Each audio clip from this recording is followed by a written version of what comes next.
So good afternoon, everyone, and thank you for joining us today.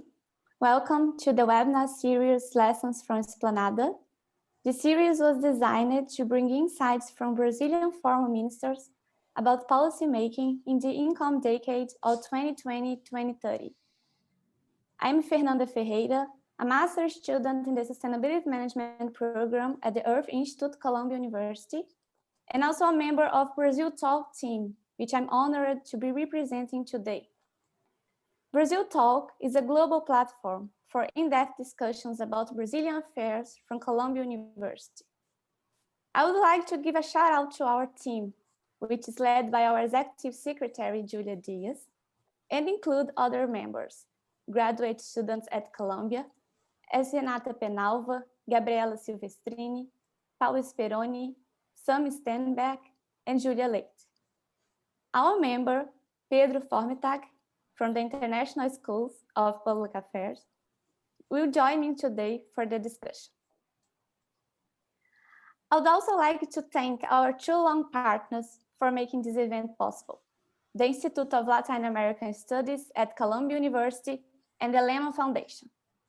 This event is part of the Brazil on Campus program, which is a student engagement program exclusive to Brazilian students at Columbia, Harvard, MIT, Oxford, and Stanford, with the support of the Lehman Foundation. In addition to events like the one we have today, participants from Brazil on Campus will also be able to apply for the Lehman Foundation Leaders Network after graduation. Be part of it. If you haven't yet signed up, we will share the link for the program with you after the event today. Today, we are going to discuss challenges and opportunities for a Brazilian climate agenda. In Brazil, official deforestation rates have been breaking historical records in last year. Brazilian emissions in 2019, captained by illegal deforestation, placed the country in the 6th position among the world's biggest climate polluters. This reflects both the abandonment of national legislation targets and international agreements and a weakening of institutions that could contain the destruction of the forest. Still, the force of public opinion seems to go in the opposite direction of non-decision making. According to the latest polls released by the National Confederation of Industry, more than 90% of Brazilians say they are somewhat concerned about the environment. It resounds the idea that the ultimate goal of protecting the environment shall indeed be placed above political ideologies. In addition, the climate agenda is no longer only environmental. It also embraces social justice and is a potential driver of economic development. The complexity of the largest rainforest in the world, which is home to more than 30 million people, results in a critical environmental justice concern. In the wake of the US elections, Joe Biden's presidency will potentially send an important sign on the global stage that science and facts of climate change continue to become more difficult to de-emphasize or even refute.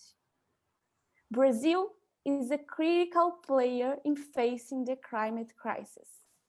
There is still time for our country to rediscover how strategic the sustainability agenda is for our economy, for our culture, and for our people.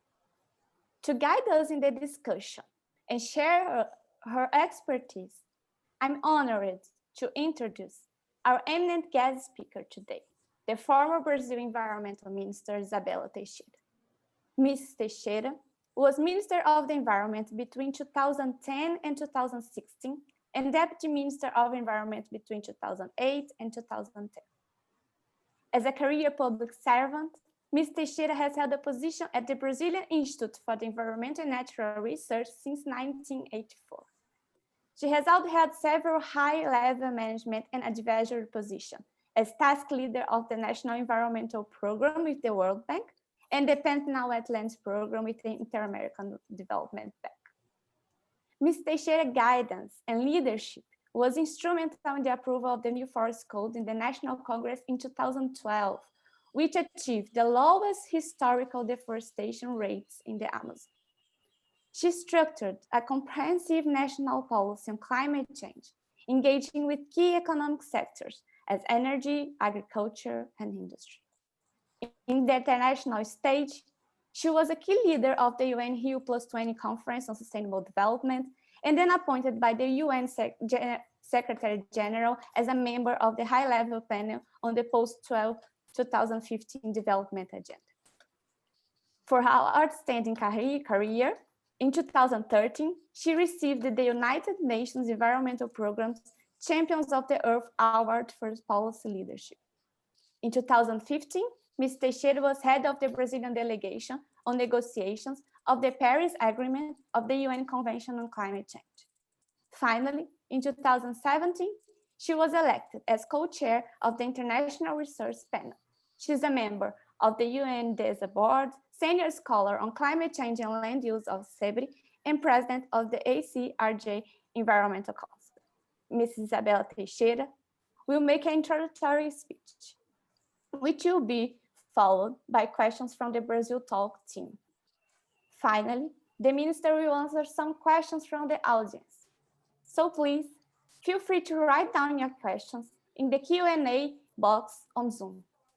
Minister Izabella Teixeira, thank you very much again for sharing your knowledge and your time with us today. Please, the floor is yours. Thank you very much, Fernanda. Good afternoon from Brazil. I'd like also to thank you, Julia and Pedro, for joining me today, and to try that we can have this open dialogue and try to make clear what's happening today in Brazil, considering the global crisis and environment, our challenges, and how our history explain our positions and indeed what have been done the last 37 or 40 years, considering environmental policy in a developing economy like Brazil, that's so important, so strategic, not only for the leadership, but also to facilitate that other countries can achieve common targets concerning climate change, biodiversity, and pollution. I know that I have around 20 minutes. I'll try. Everybody that knows me know that I like to speak a lot, so I try to be efficient here, okay, and to manage the time around 20 minutes, 25 minutes, to give a big picture, consider what's happened, what Brazil has considering environmental policies, but more than this, I will try to highlight here some principles or some important values that we assume in our environmental policy in the last 35 or 40 years, as I mentioned before. 3 or 4 important flashes here only to illustrate. Probably you don't know about this. Brazil has had a huge influence on our environmental policies from the United States. When the United States established the NEPA, the National Environmental Policy Act, in 1969, Brazil, after Stockholm 72 conference, Brazil created the first institutional arrangement, first institutional organization on environment that we call the National Secretary on Environment. It was in 1973. And our national environmental policies that was established in 1981 has a huge influence from NEPA, considering impact assessment evaluation and other tools, including the society participation. It's very important to highlight here because part of our history, considering how we develop our public environmental management capacity, it was based on international cooperation, and the United States EPA played an important role along this process, along this journey. It's my first consideration here because probably I know that people don't know about this a lot. My second point, as I mentioned before, in 1972, with the first global conference or summit that the world needs to face to address problems between development and nature and environment that we call Stockholm 1972 is the first global summit about this. Brazil played strategically to address sovereignty issues. So this is very important to highlight here, because if you go into the Stockholm Declaration, you can see the principles, and you can go into the principle 21. If I'm right, I think that's right. That is absolutely fully dedicated to sovereignty.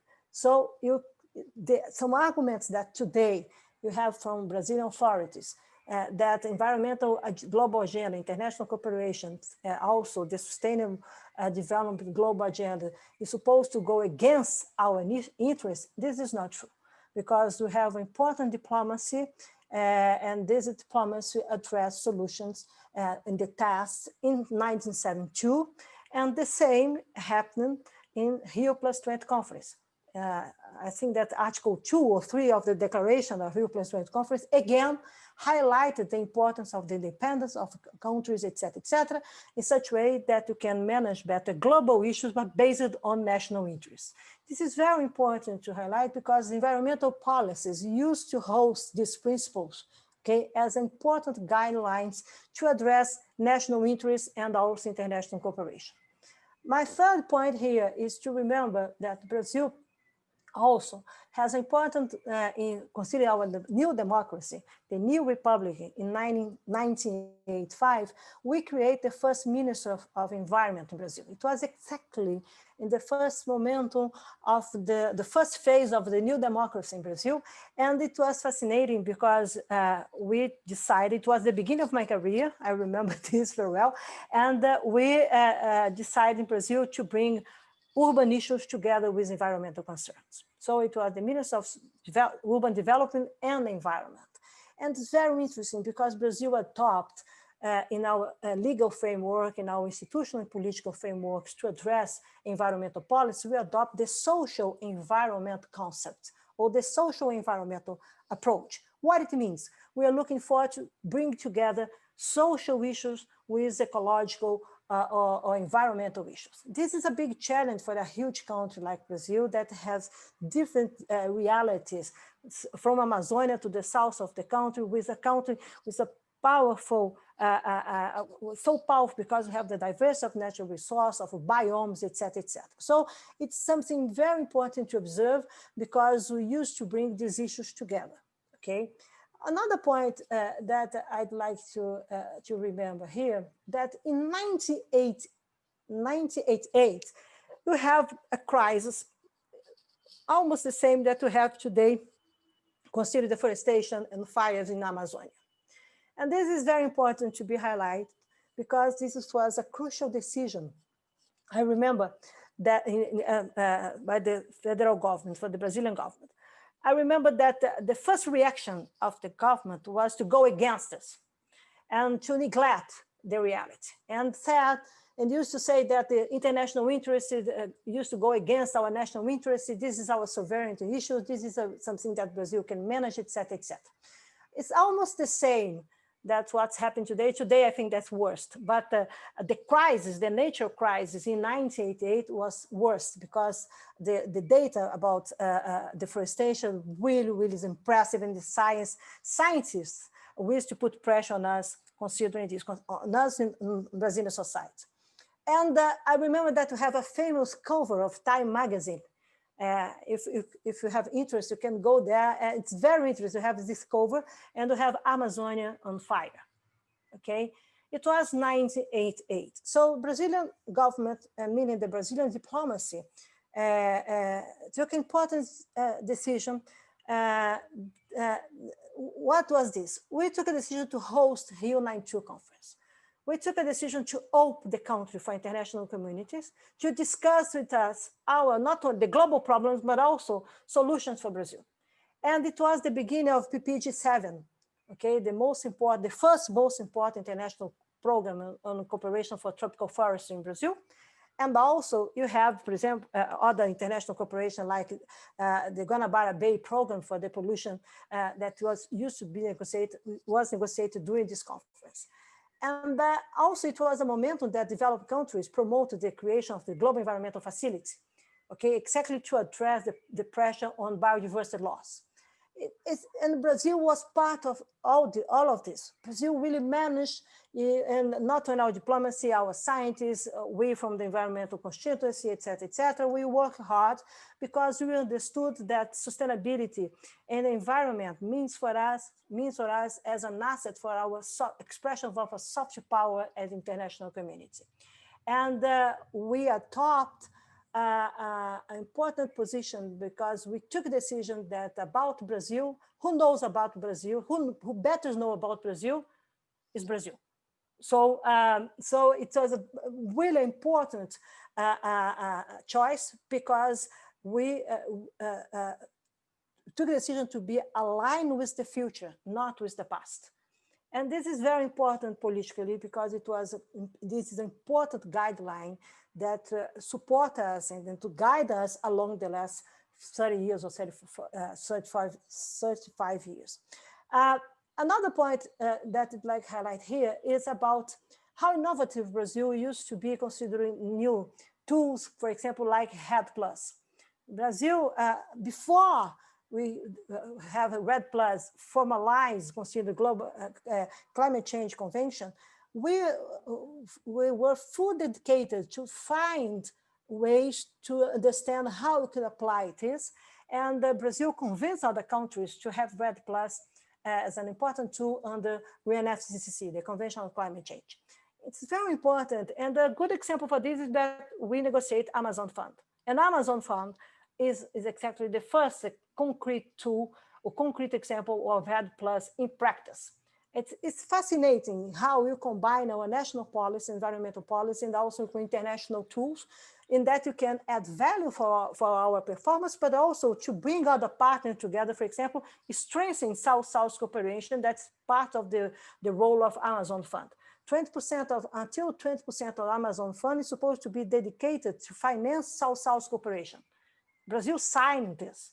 Okay, so I'm giving here some highlights or some flash. It's actually to illustrate how indeed we step by step build up political policies or public policies in Brazil, and how we share our outcomes, our knowledge, and how we bring different sectors, economic ones, scientific ones, social ones, together to manage solutions considering problems associated to environmental degradation.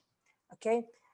Also, we cannot forget that in 2009, when we have the COP of Copenhagen, that was a political disaster, okay, that everybody waits. Everybody was waiting for a concrete outcome to have a global agreement on climate change. It was a big disaster. But Brazil, China, South Africa, and India, we create basic group, okay? This is an important group that brings together scientists from the 4 countries and also the negotiations to find a consensus under the umbrella of emerging economies. It was very important. The basic group play an important role to achieve Paris Agreement. Okay, and it's very interesting how we as emerging economies were able to create these innovative political rooms or political space to dialogue, to understand, and to promote convergence of interests. And this is very important when you go into negotiation, but it's also very important when you go to implement agreements, because to implement agreement, we need action. For action, we need to be together, because of course, it's not only what's happening in Brazil. Climate change is something that we need to address together, okay? And finally, I'd like to remember before Paris Agreement that we have Rio +20 conference, as you mentioned, and Brazil also addressed and proposed Sustainable Development Goals and Agenda 2030, et cetera. Brazil was able to manage better biodiversity issues when we achieved the agreement of Nagoya Protocol in 2010. This is the basis for bioeconomy, for example. Okay, it was, I used to say that it was the lost agreement. Nobody believed that we were able to achieve this, and you went there, you managed, and it was able to build the consensus. So everything that, and also Paris Agreement, that before or along 2015, we established bilateral cooperation between Brazil and China on the climate change, consider climate change, Brazil and United States with President Obama, and Brazil and Germany, and Brazil and Norway in Paris when you signed the second phase of Amazon Fund. It was a strategy, a political and economic and geopolitical strategy to bring our traditional partners closer to us, okay, in an affirmative way to lead or to manage climate change, considering our interest to achieve or to reach the agreement. So all these things means that environmental policy in Brazil is not necessarily only related to environmentalists. Environmental policy in Brazil means that it's an important asset for sustainable development, and climate change is an issue for development. We're discussing geopolitics and also geoeconomics, considering development, global development. So in Brazil, fully understand this, okay? And they used to bring things together. And I used to have to say that we need to pray for non-converted people. It's not only the environmentalists, our constituents. We need to go beyond this. We need to bring the economic sector, social sector, understand better how to connect things in such a way that we can convince people that they are in charge and responsible to address solutions.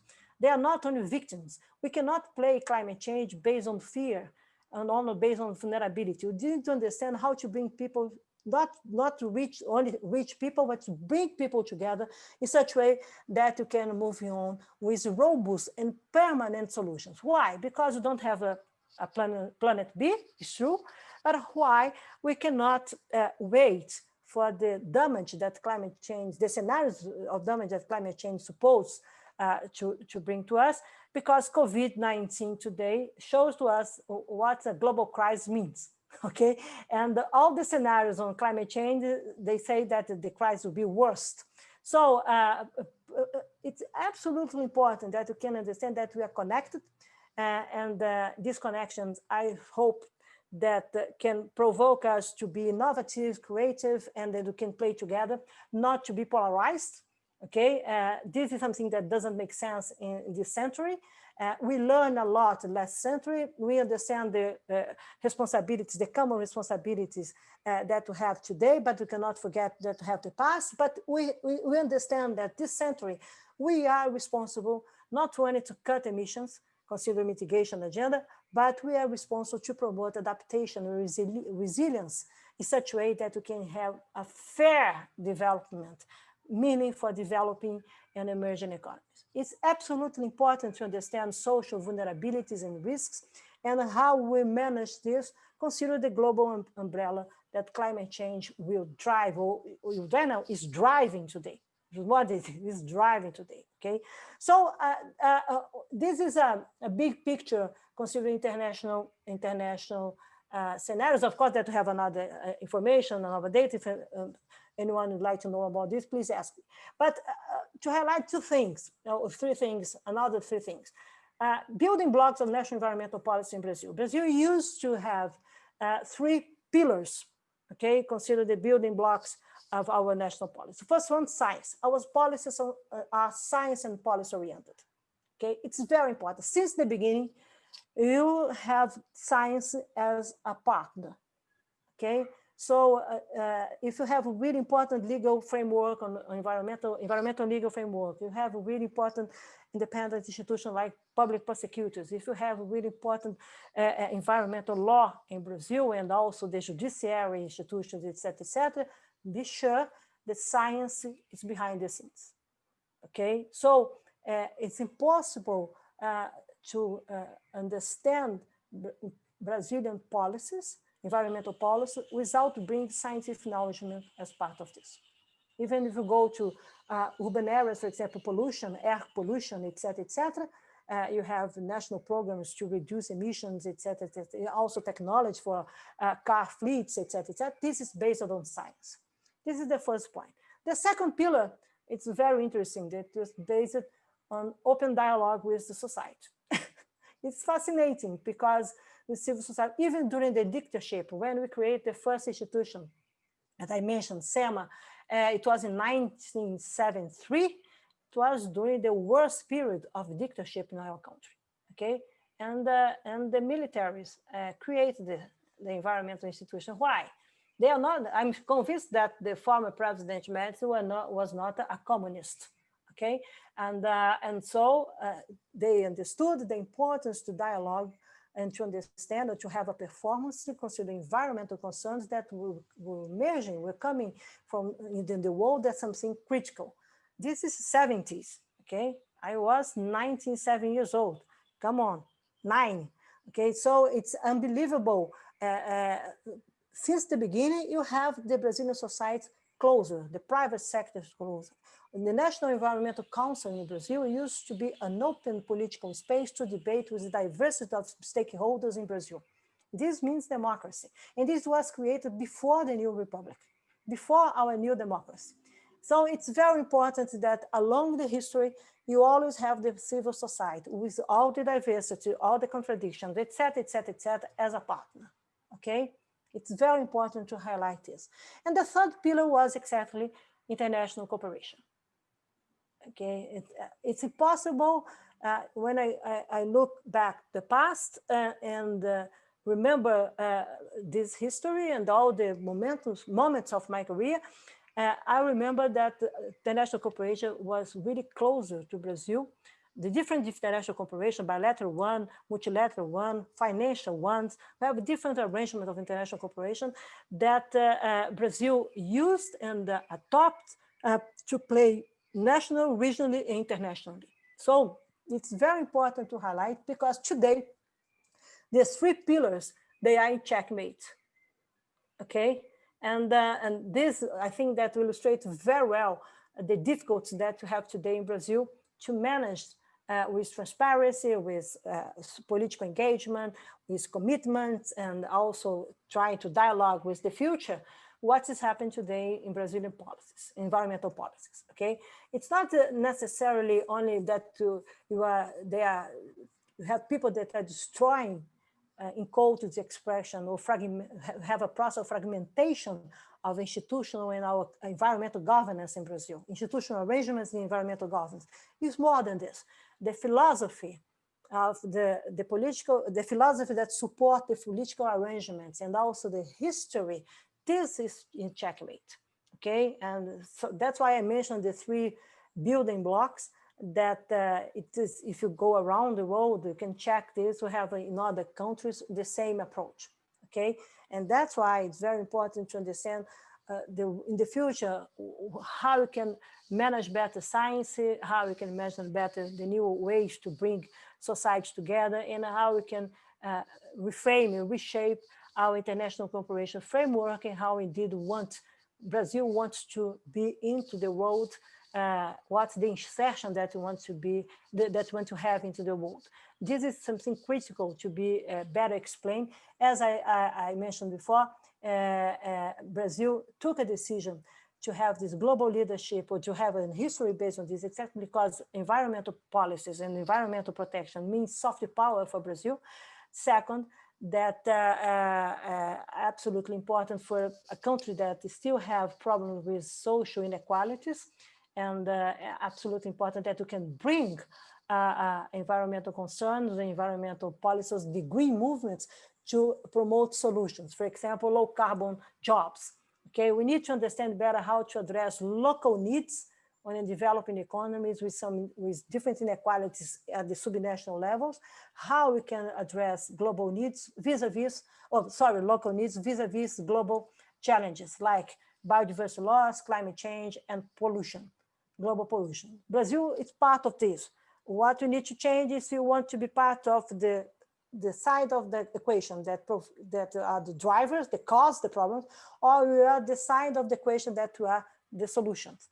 Okay, and this is what I assume today, that you have this backsliding in Brazil.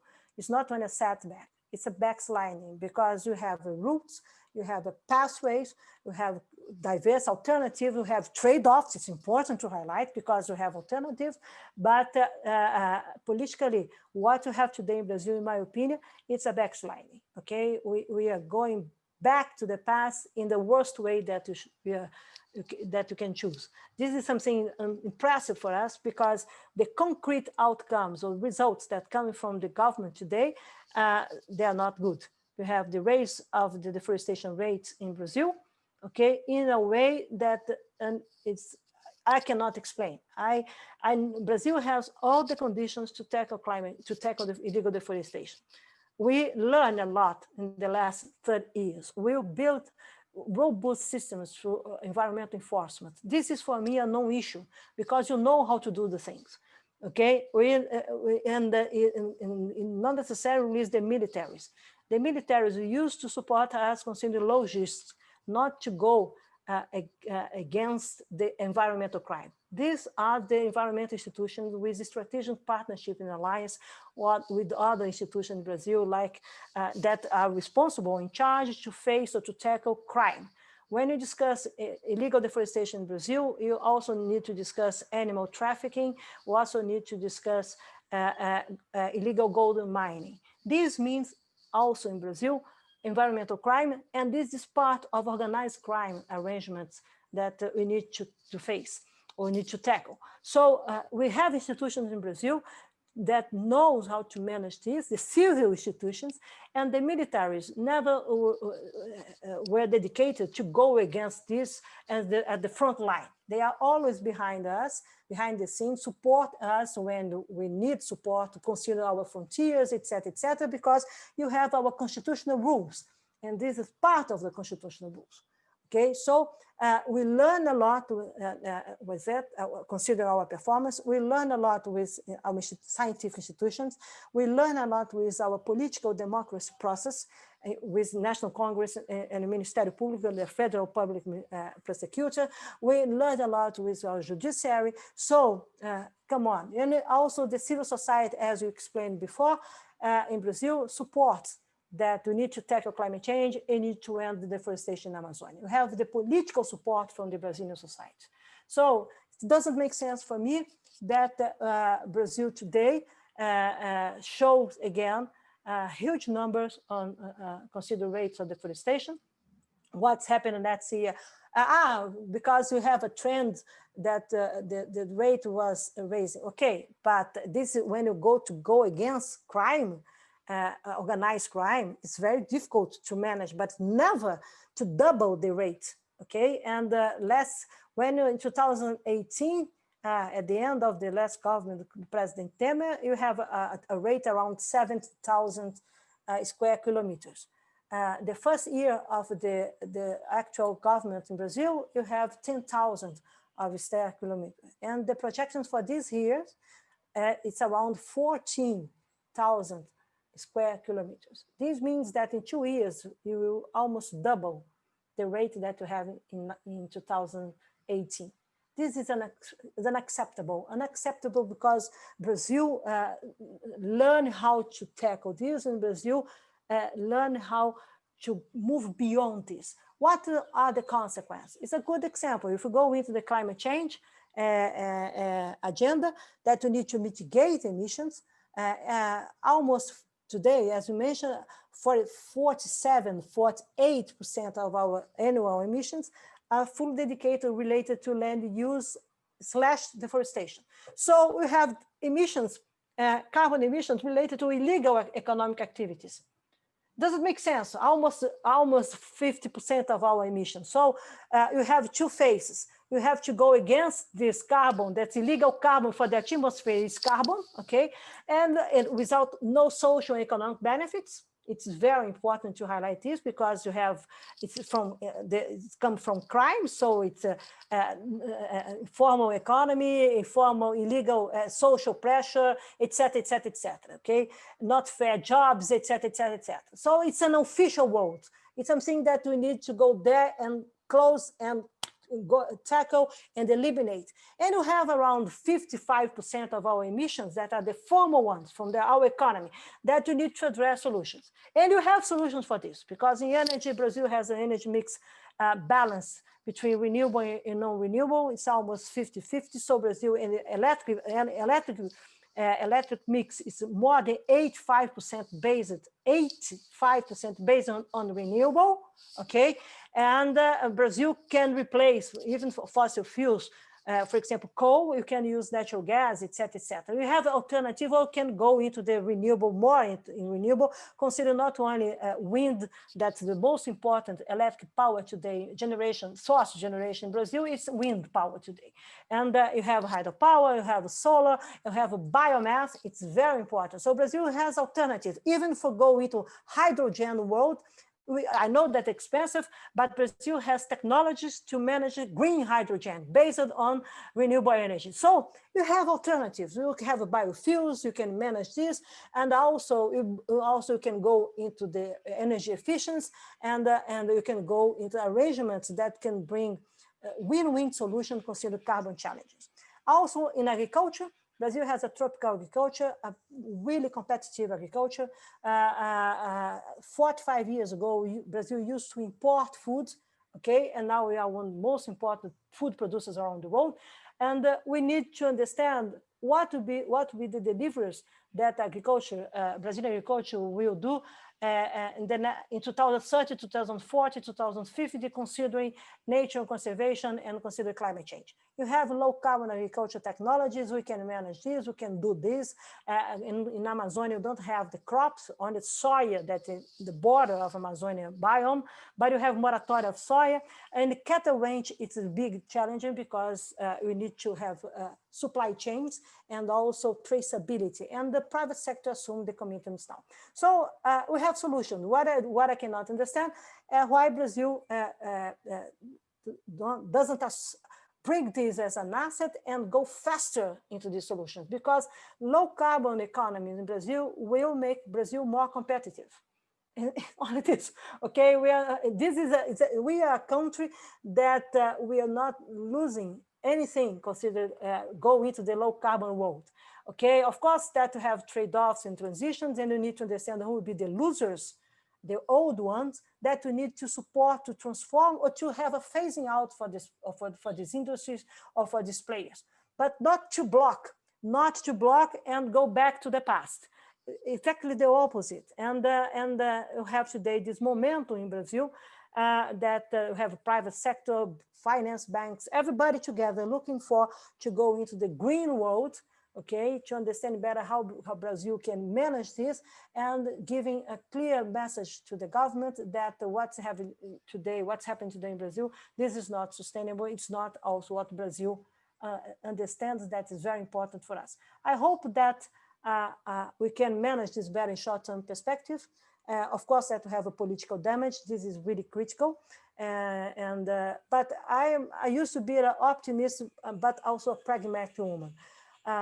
We have alternatives, but to do this, we need to be together, and we need to value democracy, and to fight against the setbacks and also the backsliding. More than this, showing that Brazil assume really good targets, review our NDC. Our NDC, when we prepared this, it was the more ambitious NDC in the world. It's a developing country that proposed NDC based on inventories.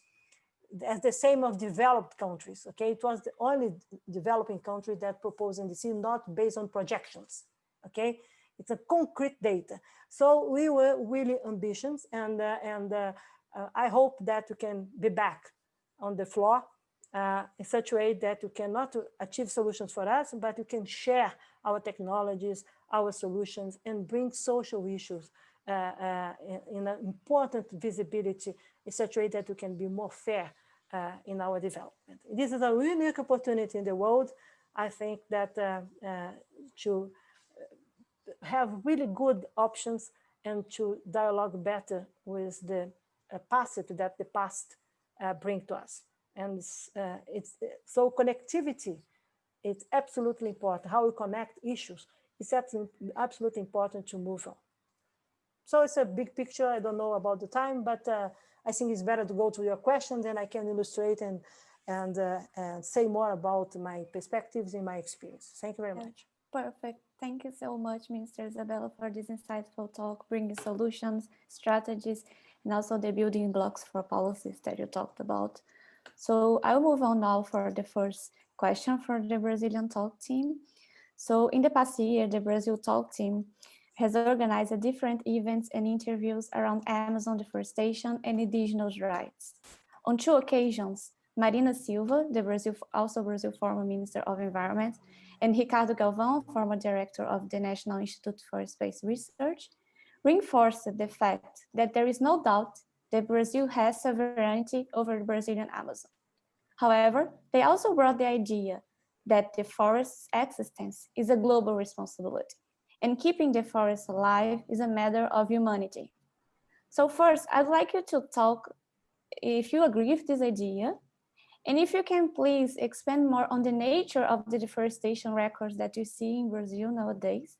And finally, considering indigenous people's role in protecting the forest, in your vision, how important is it to secure indigenous people's land rights and welcome solutions that comes from the indigenous people? Well, okay, I will consider the second question and move back to the first one, okay? Because during my introduction, I spoke about deforestation in Amazonia. I tried to add some comments about Amazonia at the end. Indigenous people, this is a constitutional right, okay? The first thing, it's absolutely important to observe that this is indigenous lands, and this means a constitutional right. So it's the law in Brazil. Okay, if you go against this, we are going against the Constitution. This is very important to be highlighted here because we have a democracy and you have a law that guide us. Okay, and this is something very important to be observed. The second one, we cannot forget what you have today in Brazil considering indigenous population, indigenous people.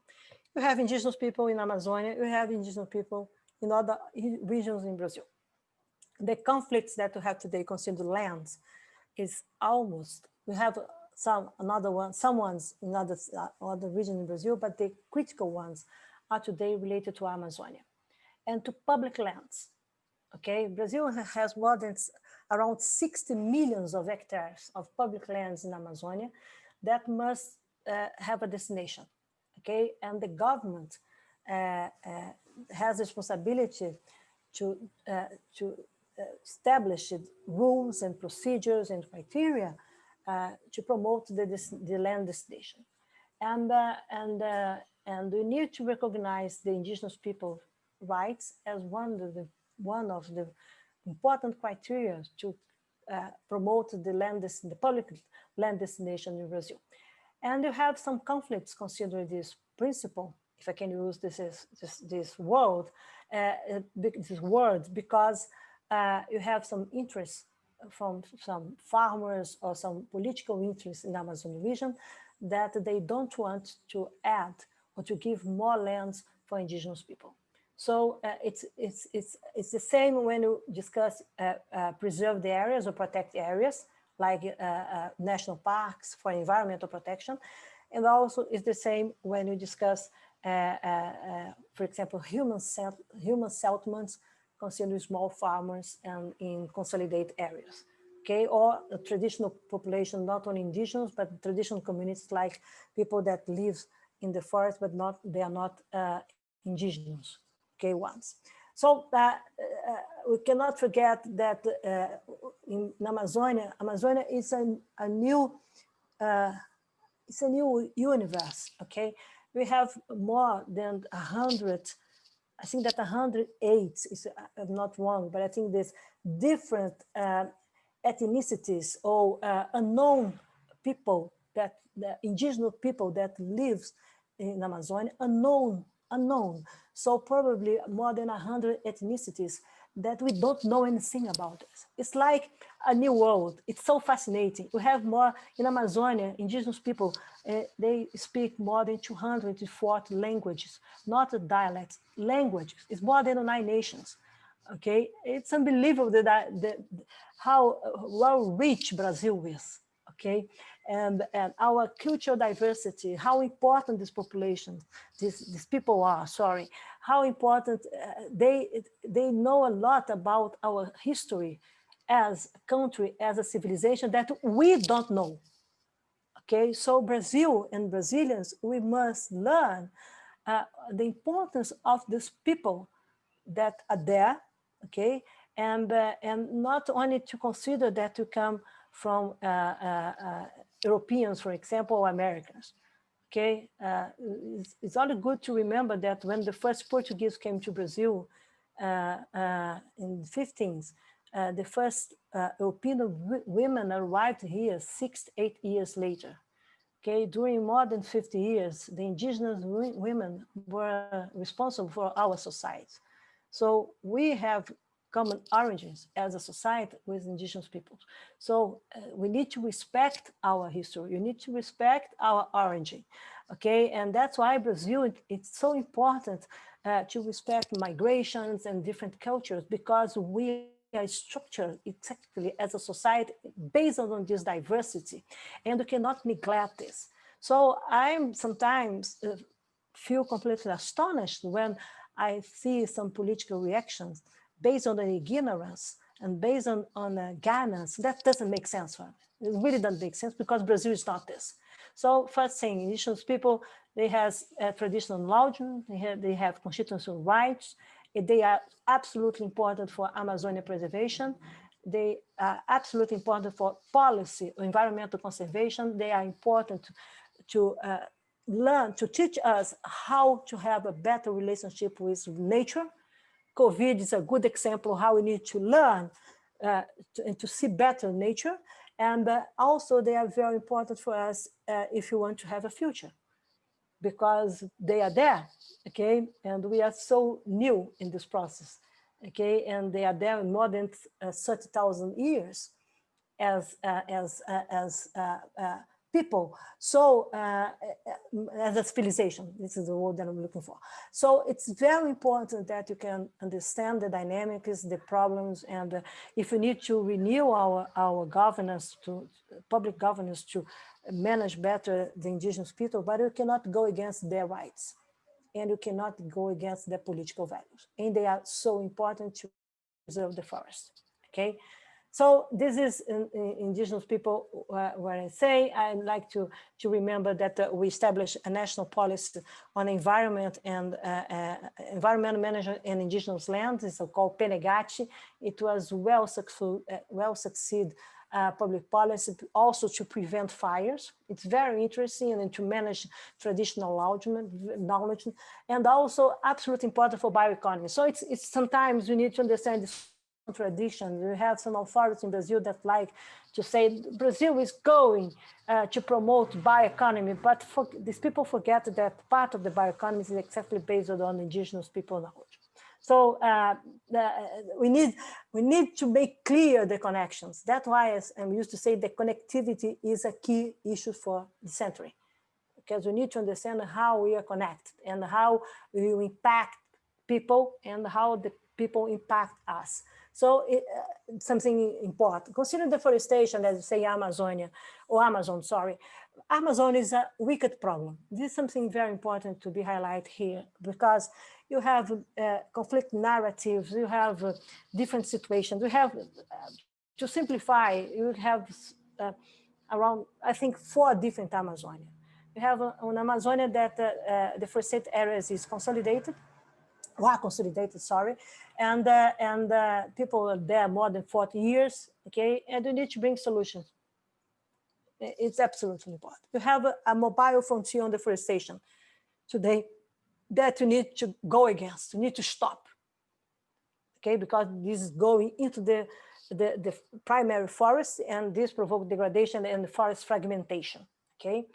You have a full forest, full Amazon forest preserved, where you have indigenous people and traditional communities. You have poverty, but you don't have misery. This is very important. And you have a urban Amazonia. Amazonia in Brazil has around 25 million people that live there, okay? And 80% of this population lives in cities, okay? And so we need to understand the role of the urban dynamics, urban areas in Amazonia, and how the lifestyles and how we provide services, how indeed we we'd like to establish sustainable development in such a way that protection and production makes sense to the cities in Amazonia. And you have important activities, economic activities like mining, that you have mining, the legal one, the industry, with really high perform, and another one you have illegal mining, consider gold illegal mining. So these contradictions, they are very important to be understood and to know more how to manage and what you need to conciliate, how you can conciliate with preservation, and what you need to stop and to restore a degraded area. Okay, and this is a vision that Amazonia needs in such a way that you can tackle or face the problems, the concrete problems that Amazonia has today. It's not only the environmental degradation, deforestation. It's also the lowest rates of human development index in Brazil, they are in Amazonia.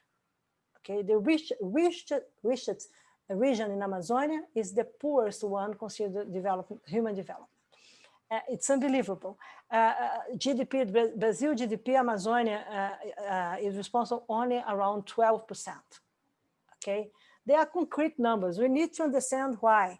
But Amazonia is the region in Brazil that has alternatives to dialogue with the future. Okay, and to propose the new ways. So we need to understand how we will build our interests, national interests. What is the role of Amazonia in the journey of Brazil's national interests? How indeed we understand the diverse situations and how Amazonians, people that live in Amazonia, we call Amazonians, how they want, what is the solution that they want, okay, what they need. The voice must come from the forest, not from the south of the country. This is very important, okay? And this is a big challenge. Why it's a big challenge? Because Brazil in the past destroyed one forest. It was Atlantic forest. Cannot forget it, okay? And we have less than 10% of a tropical forest that we have along the coast that was destroyed. Consider our colonization and our urbanization process. Okay, go to Amazonia, we need to understand how we can indeed promote development based on conservation. It's a new way to see the nature, and a new way, not only for the new economies, etc., but how we can retrofit the old industry and make this sustainable. We can do this, okay? But for this, we need to have an open dialogue, and we need to bring people together. If not, okay, you have polarized situation that you have today, where everybody dreams to have the reason and nobody has the reason. This is the real politics today, unfortunately, in Brazil. Well, Minister, thank you so much for these insights. I mean, there's so many things we'd like to hear more from you about, but I'll try to stick to one question at a time. We would like to ask you about, would like to expand about how the Joe Biden administration, in your opinion, might impact the Brazilian climate agenda, especially considering 2 points. First, in terms of the factors, which factors isolate Brazil from the rest of the world on the climate agenda, is in spite of the, like you mentioned, the country's historical leadership on the environmental issues. As we speak, countries like China, Japan, South Korea have been announcing net zero targets, and the future Biden administration aims to achieve carbon neutrality by 2050. So from this first standpoint, at the same time, from a second standpoint, what is the current state of the Brazilian NDC targets, and what would be your perspectives for the national policy on climate change that ends this year of 2020? Thank you. Just before you answer, Minister, just if any of our guests are interested in asking questions, just, we have already some questions from the audience. Just hit the button on the bottom of your screen for Q&A. Thank you. Please, Minister.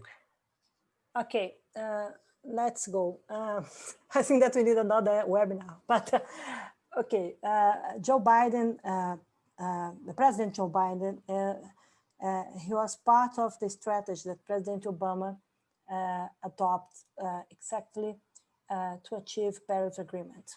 Okay, and Brazil also, as I mentioned before, you have this bilateral arrangement, and the United States was part of these bilateral arrangements as part of our strategy to be together and to work closer with the French diplomacy and French government, and also with China. So we have three important players considering the challenges to cut emissions in the world in short-term perspectives. Okay, you have, of course, United States, China, that's the big emitter in the world, and also European Union. Okay, one of the scenarios that I have been discussing, and people used to consider that United States will try to be back, consider the leadership. It's very important, okay, considering what President Trump managed the last 4 years, and also you have domestic problems and international consequences. So it's very important that the United States can be back. And more than this, what is the ambition for President Biden to qualify or requalify United States leadership? This is a different momentum when you compare to Paris. Okay, all the geopolitical conditions that lead us to achieve Paris Agreement in 2015, these geopolitical conditions today don't exist anymore. Okay, don't forget it that in 2015 you have UK together with Europe. Today you have Brexit. Don't forget it that you didn't have a polarized situation as we have today between China and the United States. It's not only considered the governments, it's also the feelings from the societies. It's very important to understand this. We didn't have in 2015 the highlighted the role of subnational players. Today you have this, and you didn't have in 2015 Brazil in this situation, and we have Brazil in this situation. Australia also, remember this, and my feeling is that if United States will be back, he will be back, consider these new conditions in the world. That means that we need to go faster. Probably COVID-19 is, in my opinion, not a disruptive, but will accelerate things. Okay, not a disruptive factor, but probably will accelerate things. But we need to face some challenge, for example, with low cost of oil and gas today in the world because of the economic crisis provoked by COVID, how we go to finance renewable energy or the new energy. But on the other side, probably you can eliminate the subsidies for oil and gas industry. Okay, these are the contradictions that we have today. We need to understand, for example, that the United States promoted this energy independence based on fracking. Okay, in shale gas and fracking, and what is the future? This consider climate change. So I think that it's a good news the United States be back, in my opinion. Second, it's a good news the United States to understand how to manage domestic measures or domestic situations, because you have American society, and you have the Democrats, and you have the left wing of Democrats. You have some demands, very important, domestic ones, that must be addressed, and what the impact of this, consider the ambition of climate change.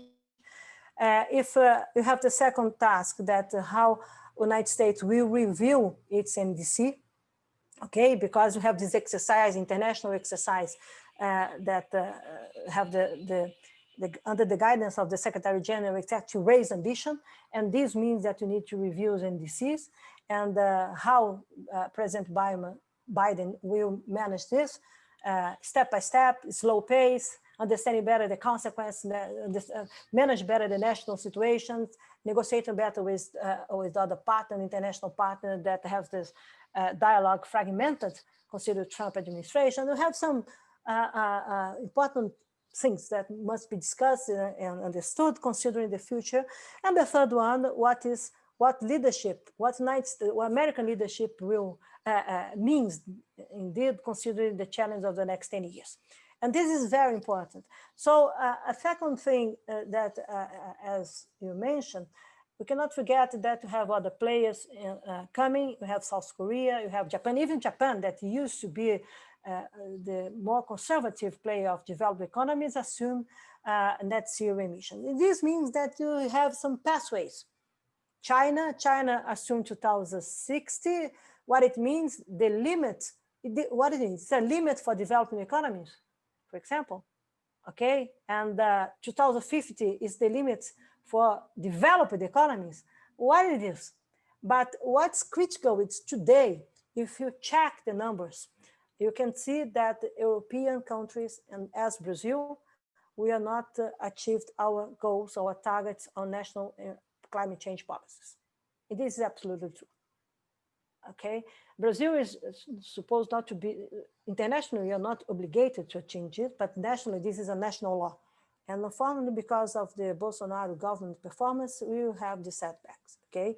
The scientists are discussing this today in Brazil. Let's see the final rate, the final number, the final rate of deforestation in Brazil this year to say, okay, this is true or not. But it means that all the efforts that have been done the last 10 years during my term, it's over. They are over, okay? Because indeed, I lost the game. This is the meaning, okay? And we cannot also forget that I think that it's very important is what are the national interests or regional interests that will be addressing the pathways to achieve net zero emissions, okay? Because we have decision processes that are happening today, and then how this process will influence our interests. For example, how Amazonia will be impacted for this decision for consider United States and the European Union, for example. How our interests can indeed be part of this or not. How Amazonia, a solution for Amazonia, you used to see Amazonia based on the problem. Let's think in another way. If Brazil took a decision to preserve Amazonia, how this will influence the international interest for net zero emissions? This is some questions that are very important to be discussed, because yes, last year I went to Princeton University to a seminar that we discussed a modeling showing what will happen to Amazonia and to the world if you cut 40% or 50% of Amazon forest in Brazil, okay? And I remember that it's impressive, it's really, really an excellent scientific study. And it's impressive how you have the temperature in California will rise, okay? I remember this is hot, and hot red, so I can use the expression like, what is this? And of course, Brazil, agriculture in Brazil will collapse, consider the urbanization, et cetera, et cetera, et cetera. And we have other regions around the world. And I asked for the scientists to develop another study. Can you please develop a modeling showing that if Brazil took a decision to preserve Amazonia, okay, to stop in 8% of the forest and restore plus 10%, let's think that the next 30 years we're able to restore 10% of the plus 10% of the original areas of Amazon forest, okay? What will be the consequence? And how indeed will affect atmosphere positively or not? And this clear example how the political game must be evolved and must be approached. And that's why I used to mention that science is absolutely important. Considering our Brazilian NDC targets, this is a bad news in my opinion, okay, unfortunately. As you know, the Brazilian government today, they've reviewed the climate governance that we have in Brazil. And one of the guidelines, they don't discuss with civil society. So we don't have access for the numbers, only for consider the media and other institutions that go there, and then also private sector. So you don't have the arrangement that you used to have, institutional arrangements that you used to have, where the government brings everything together and make clear for everybody our challenges, our gains, our failures. Okay, we don't have this today. And what the scientists and the specialists used to say is that our NDC, the government is not showing what's happening, and also will not present or didn't present yet the review of the NDC. Okay, but the scientists say that unfortunately, as we're not going to achieve our targets on the national climate policy until 2020 that we established when we came back from Copenhagen, okay, the last decade.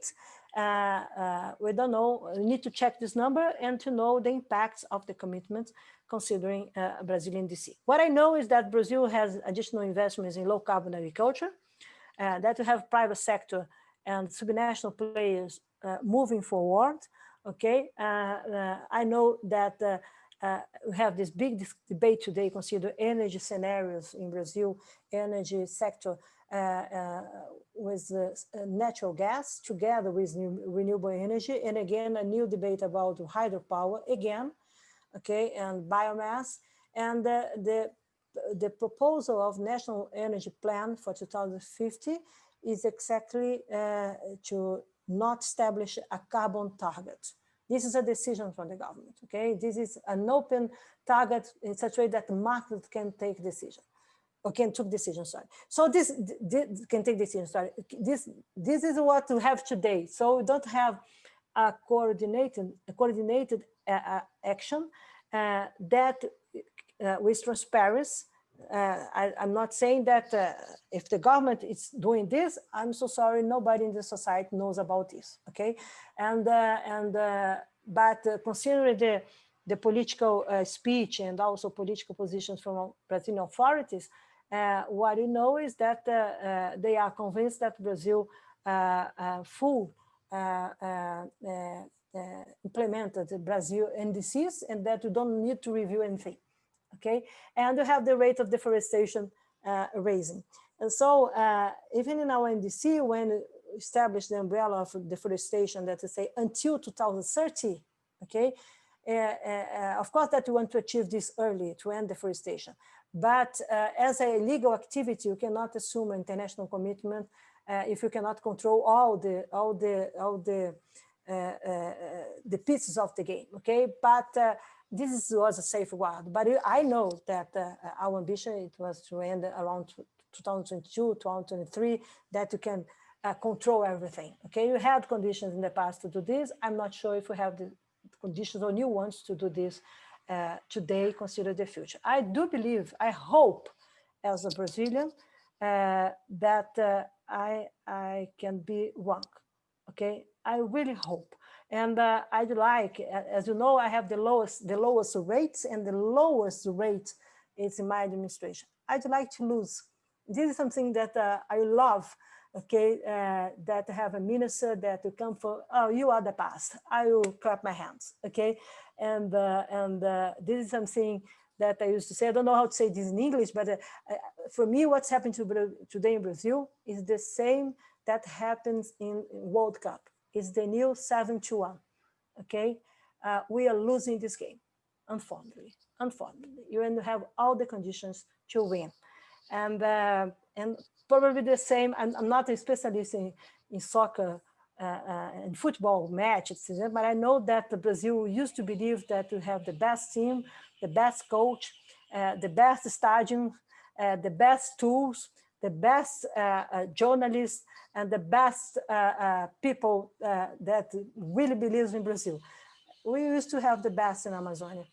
What's happening today is a disaster. So it's a new 7-1, in my opinion. We need to take care. Yeah, well, thank you for this. I think this is the best way to put it, Minister. Very insightful. I would like to ask one more question. I know it's a challenging and hard question, but we have actually a lot of questions from the audience, and they all pretty much point to the same direction, which is about the future. So we would like to hear from you a few. What would be the takeaways from this conversation of ours?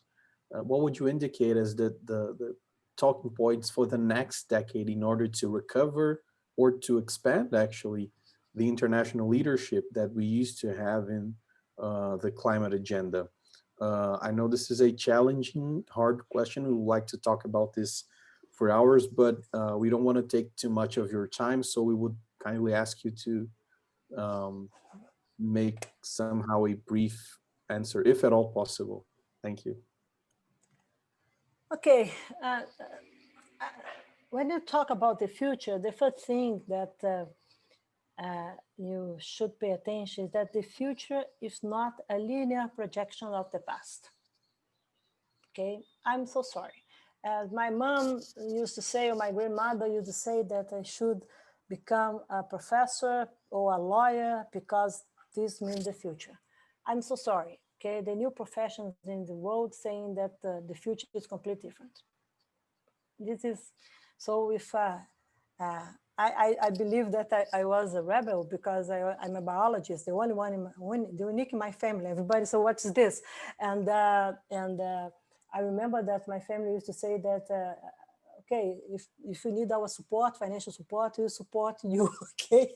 It's unbelievable how transformative it was in 30 years. What I'm saying is that the future will be transformative, but not in 30 years, in 5 years, in 2 years, in 10 years, because it will be faster. You have the impact of economy of technologies or innovation, and you have the impact of the economy of knowledge. It's very important to highlight this. The second thing is that, okay, climate change and sustainability. Sustainability is the only answer for the future, okay? We need to understand this, we need to review the concepts, we need to bring things together, as I used to mention, in people, and we need to make clear how we can use sustainability based on our national realities and how we address solutions, okay? The third thing is that, okay, climate change is something that, yes, it's true, I'm here, and we need to live with me. Who is born today will be probably alive 2100, okay? And so pay attention, because time is something that is not something so distant as we used to think in the past. Okay, and I'm saying this because I'm 59 years old, and I hope that more than half of my life I lived in the last century, and more than half of my life I can live in this century. So, and this is something that we need to learn, considering how the world is in the process of reorganize itself, the global order also, the multilateral system also, everything is changing, okay? And in my opinion, it's absolutely important that you can assume climate change as a threat in short-term perspective, but as something really provocative that will make us to move forward in the future, consider new basis of our new relationship with the nature, but also understand better the impacts of economy of innovation and how we can use this in a good way, not in the bad way. And we cannot forget that our society will be interconnected, not only physically, but also digital. The digital world will have really high impact, and we need to understand how we can have jobs, face inequalities, etc., etc., etc., based on concrete measures, on concrete lifestyles. At the end, we need to be happy. We want to be happy, okay? We need to understand what it means. And it's not saying that climate change is something that will destroy the world.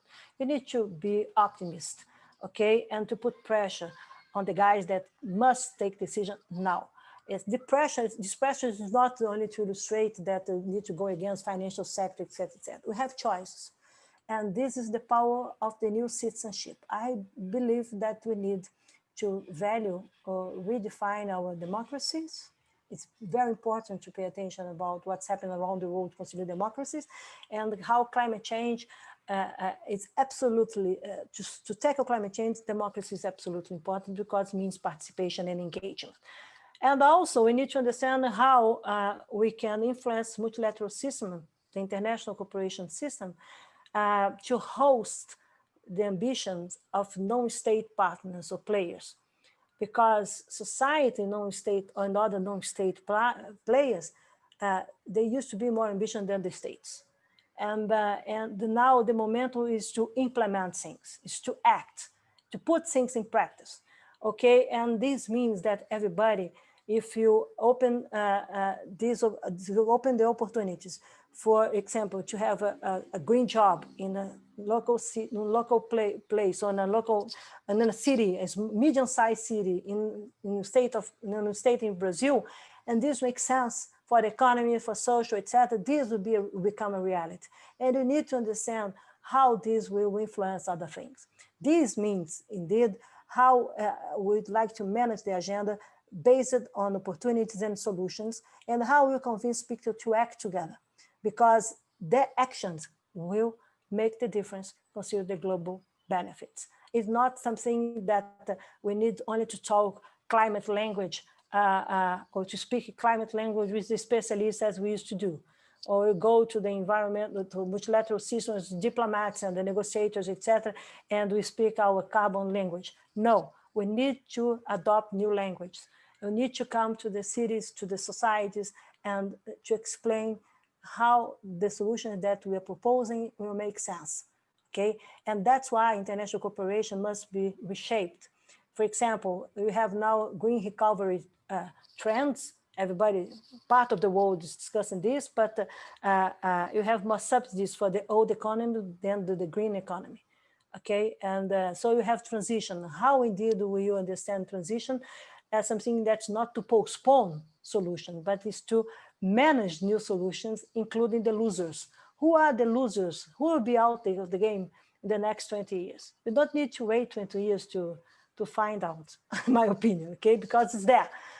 We need to see the things, okay, and take a decision on how we want to solve this problem.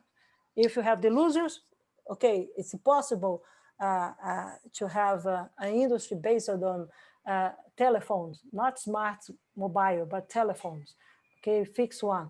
Okay, it's a phasing out, or you support this industry to be transformed and to play in an innovative way, consider digital economies. I don't know, but we need to discuss this. In Brazil, we have the situation, for example, in a free zone in Manaus, in Amazonia, okay, that will have subsidies for the old industry. What is the new industry that you want? If you can have financial subsidies for bioeconomy, for example, in not only in Manaus, but the other regions around in our country, that is the mega one in biodiversity in the world. So I think that is a momentum, not to discuss again the polos or to discuss the negationism, etc. This is a reality. I can agree or can disagree, but this is a reality. COVID is showing to us. If anyone has any doubt, please, okay, stay at home because it's this. So this is not a momentum of doubts. This is a momentum to act, okay, and to act based on dialogue and respect people.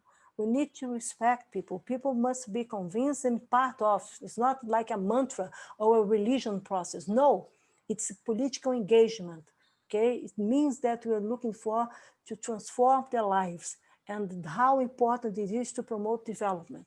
And developing economies and emerging economies have really important commitments and challenges to put in practice or to face. So Brazil, for example, this is very good to illustrate. We have this absolutely powerful agriculture, but you have hunger in Brazil back, okay? But you have food, but what you have today in Brazil is waste. Part of this related to the gaps on logistics and infrastructure. So how we can finance infrastructure, consider low carbon, have international investments, low carbon technology, blah, blah, blah, blah, blah, but you can have intelligent, smart arrangements that you can increase productivity, because this means new market, etc., agricultural productivity, but this means reduce or minimize waste.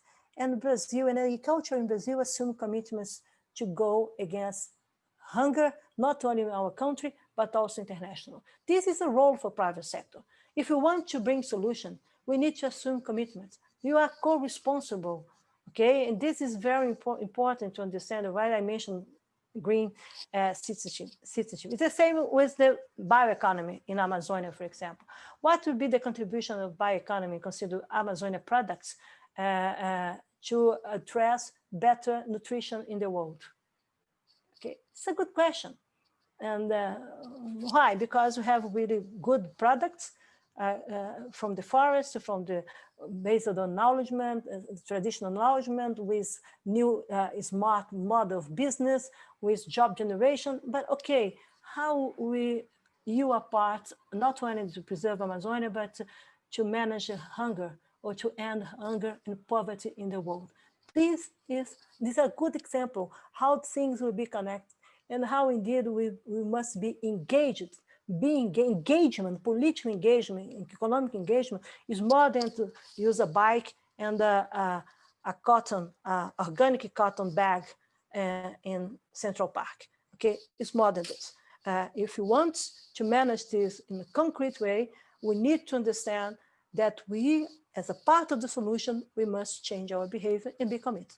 If not, again, this is the government that is doing this. There are some issues like environmental issues that this is not a government issue. This is a society issue. This is a state issue. So we need to manage this beyond the domestic dispute, political dispute that unfortunately today in Brazil we have to manage. And my feeling is that what is coming in the next 10 years, the next 10 years, that will be absolutely critical. You have in 2022 Stockholm Plus 50 conference. Again, this will be a conference to balance and to act. You have the 200th of our independence in Brazil, but don't forget that you have 100th of Modern Art Week. And probably this is the way that we will express a new Brazilian society, our diversity, our happiness, our will to make the difference in a positive way and show that we will be back in the world, be back in the century, and more than this, that we are the leader based on solutions and showing open Brazil, our problems but our solutions, our diversity. We don't have to go behind the walls. We need to go exactly on the floor to say, we are here, let's do this together. I'm fully convinced that we can do this. I'm absolutely convinced that we can do this. And this is an issue that is a supernatural issue. This is not a political issue for small groups. This is something that means our freedom, our democracy, our choice, our right of choice, and more than this, solutions for our economic growth and decoupling economic growth for environmental impact. Nature must be preserved as a solution, okay? To promote inclusive sustainable development. This is something we need to readdress or review our formula. We need to understand better how to do this, and we need to dialogue. Without dialogue, without understanding the trade-offs, without understanding the regional challenges in a country like Brazil, what's happening in Amazonia not necessarily will happen in the south of the country. And this is how our country is so beautiful, because you have alternatives and you have diversity. And these are key words, key passwords for this century. Thank you so much, Minister, for your insightful ideas. So we would like to finalize our talk today. I will bring you one just last brief question for our audience.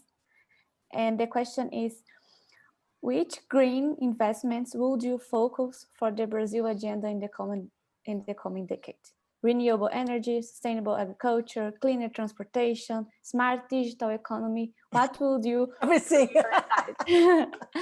if that's possible?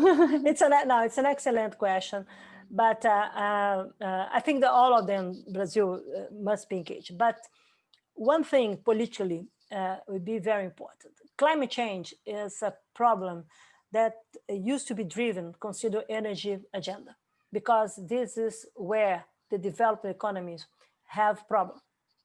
Okay, the emissions, the carbon emissions based on the sector energy sector, not in Brazil. This is very important. In Brazil, the emissions come from land use. You have deforestation that you need to tackle. This is not a formal activity, okay? And we have agriculture that's so important to food security, food safety, and food sustainability around the world. And we have a tropical agriculture, okay? And also, tropical agriculture means that you can have 2 or sometimes 3 times per year crops, and important for the challenge to food, to go to international markets, is not only for commodities. So if you have a really good strategy, three things should happen. The first one is to add value for agricultural supply chains. And this means value supply chains, how you can bring better resource efficient use, and also how we can have traceability and influence from extraction, distribution, and consumers, influence the choice, how people indeed will eat better, okay? Not the quality, not only the quality of the food, but the quality of the process. All the supply chains that you have until you can have the final food for consumption.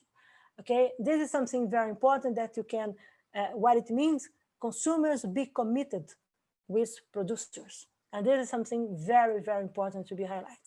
The second thing that, in my opinion, is that agriculture in Brazil should assume low carbon agriculture as a target, a concrete target.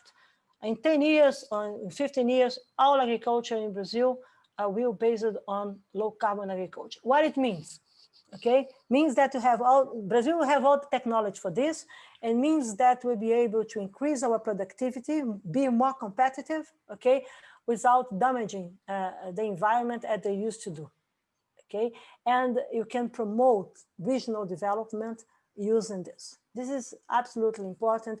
And this is part of our NDC. So how we can go beyond the targets and bring this as a mainstream. Low carbon agriculture will become mainstream agriculture in Brazil. This is, for me, absolutely important. And the third one is something that I'd like too much to separate what's happening in Amazonia, that really can upscale the ambition of a cattle range in Amazonia to restore Amazonia, to preserve Amazonia, degraded area, but more than this, that agriculture in Brazil, all the sector, assume the responsibility to avoid Amazonia degradation, political responsibility. Even they are not responsible to have crops in Amazonia, the economic sector politically will assume the defense of Amazonia, and also will assume an international campaign, a commitment to fight against hunger. 1% of the, for example, international funds for 1% for international trade from Brazilian agriculture will be fully dedicated to end hunger in the world.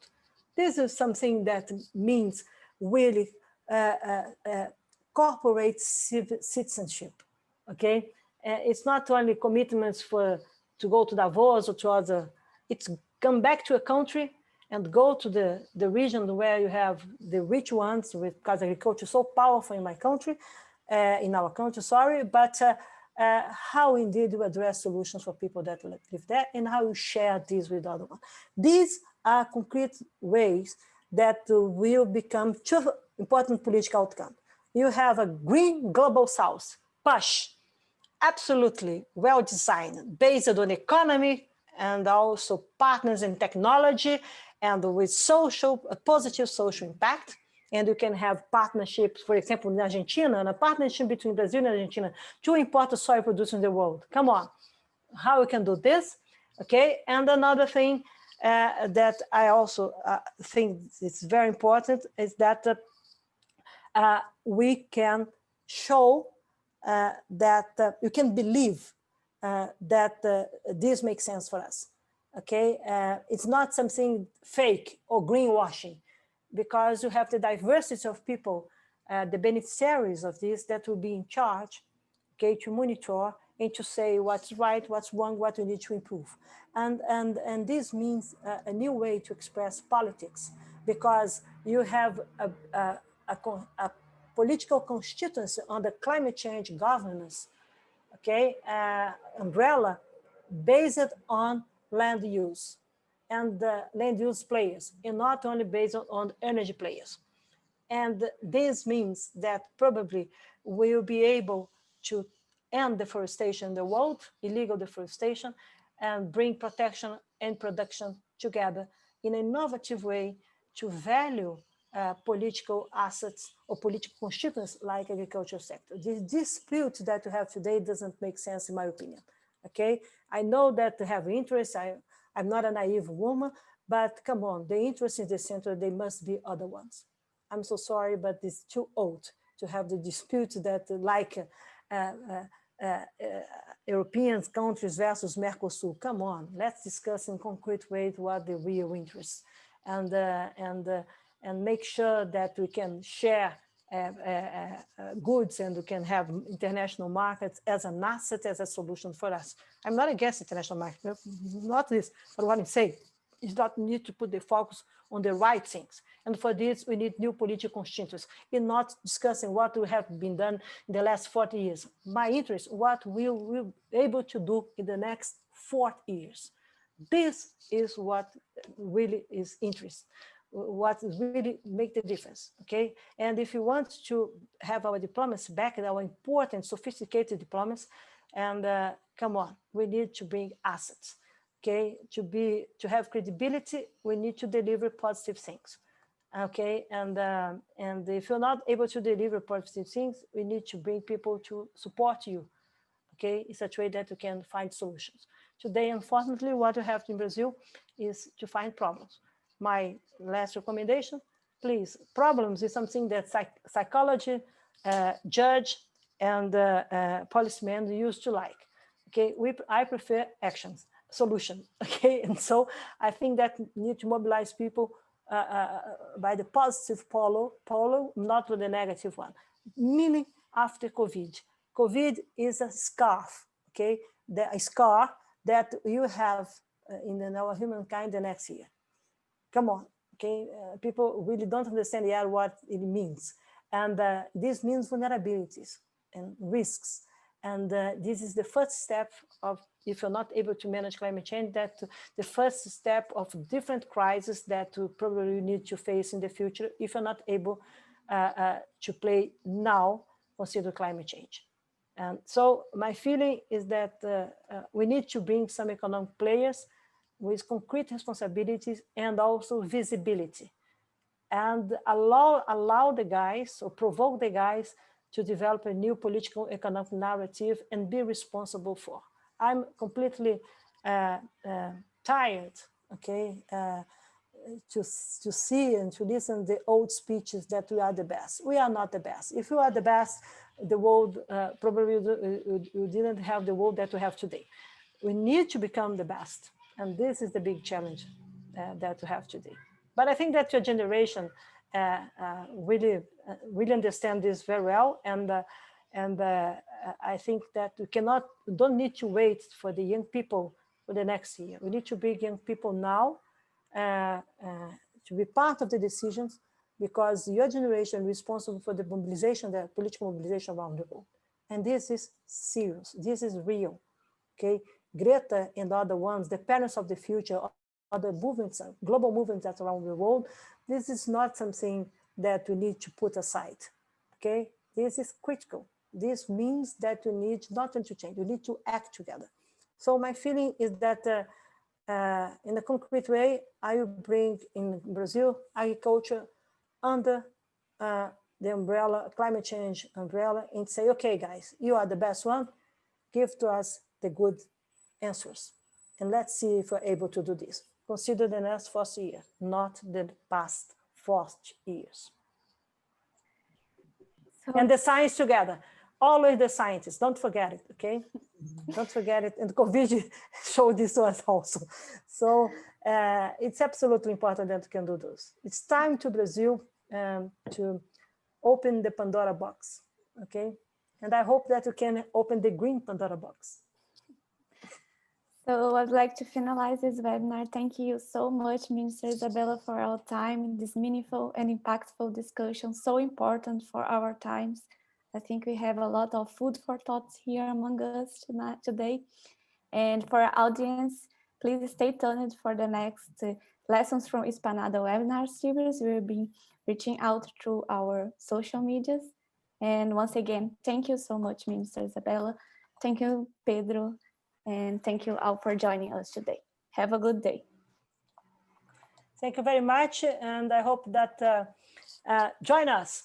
Okay, let's go. Let's do a better country and a better world. I'm fully convinced that I have time to do this.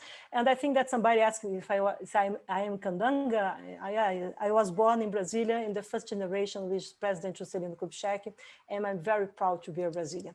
And I'm sure that Brazil and Brazilian society, we are not pariah international. We are more than what happened to what is showing today concerning Brazil. Okay, thank you very much. I hope that will join us and let's build a better country and a better world. You can do this, believe in me. Okay, bye-bye. See you soon, I hope so. Thank you, Pedro. Muito obrigada. Thank you very much. See you, thank you. Thank you, bye-bye.